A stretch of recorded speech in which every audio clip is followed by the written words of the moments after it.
Hey there, and welcome. Today, we're diving into something we all face, that heavy workload. If you've ever felt like you're just drowning in tasks, well, you are in the exact right place. We're going to break down some really simple but powerful strategies to completely transform how you handle it all. All right, so where does this feeling of being completely overwhelmed actually come from? Let's get right to the heart of the problem. I'm talking about that constant pressure. You know, that to-do list that just never ends?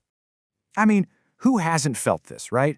It's that classic Sunday evening dread or that Monday morning paralysis where you look at everything you're supposed to do and you just have no idea where to even begin. And let's be real, this is what it actually looks like. It's not one big thing causing all the stress. It's more like a death by 1,000 cuts. It's this chaotic jumble of vague items all screaming for your attention at the same time. This thing, it's not a plan. It's an avalanche. And we're just standing there at the bottom, waiting for it to hit. And that right there brings us to a really crucial shift in how we think about this. The whole point isn't just to survive the week, constantly putting out fires. It's to get proactive, to get back in the driver's seat and actually steer where you're going. Okay, so how do we actually do that? Well, our first strategy is all about triage.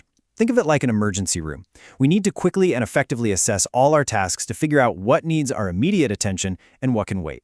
And this means we have to get, brutally honest with ourselves about what actually matters. It's about spotting the tasks that will have the biggest impact and being okay with pushing aside all that low-value stuff that just keeps us busy but doesn't actually move the needle. Now, to help us do this, to get that kind of ruthless clarity, there's this fantastic tool called the Eisenhower Matrix. It sounds super simple, but trust me, it is incredibly powerful for cutting through all that chaos. So here's how it works. It's brilliant. You take every task and plot it on this grid. Top left, is it urgent and important? You do that right now, no question. Is it important but not urgent? Okay, you schedule a time to do it later. Urgent but not important? See if you can delegate it to someone else. And that bottom right box, the stuff that's not urgent and not important, get rid of it. Just delete it. How freeing is that?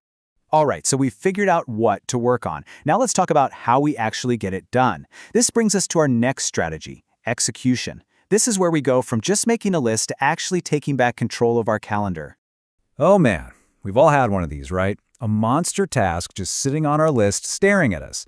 It's so big and so vague that you have no idea where to even start. So what do? You procrastinate. You go answer a bunch of emails instead just to feel productive. So what's the secret? You just have to break it down. Launch a new website turns into a series of small, concrete, totally manageable steps. Every little thing you check off gives you that little hit of progress, and it builds momentum to tackle the next one. It's a game changer. And this next part is where things get really interesting. We're moving from a simple to-do list, which is really just a wish list, to a concrete plan.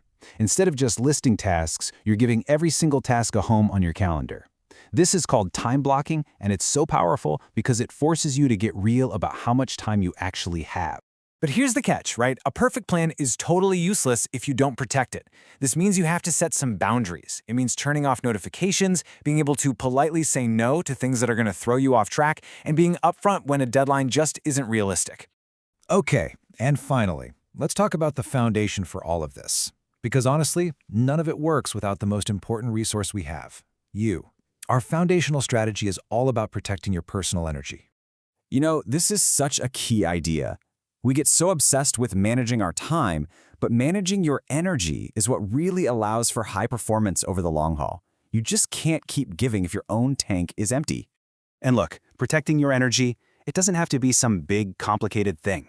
It's all about simple, practical habits. Taking 5 minutes to just walk away from your desk, making a full night's sleep a priority, even just keeping a water bottle nearby. Seriously, these aren't luxuries. They are absolute must-haves for you to be able to focus and think clearly. All right, let's bring this all home. What's the actual playbook for taking back control of your workload? When it all comes down to it, it's about this one simple idea. These strategies aren't about trying to cram more hours into your day. They're about making the hours you do work more focused, more effective, and a whole lot less stressful. It's all about being intentional, not just putting in more and more effort. So I want to leave you with one final thought, a question to take with you into your week. Real change starts with just one decision. So look at the week ahead and ask yourself this. What is the one non-essential thing you can say no to make space for what really matters? Whatever your answer is, that could be the very first step you take to finally reclaiming control. Think about it.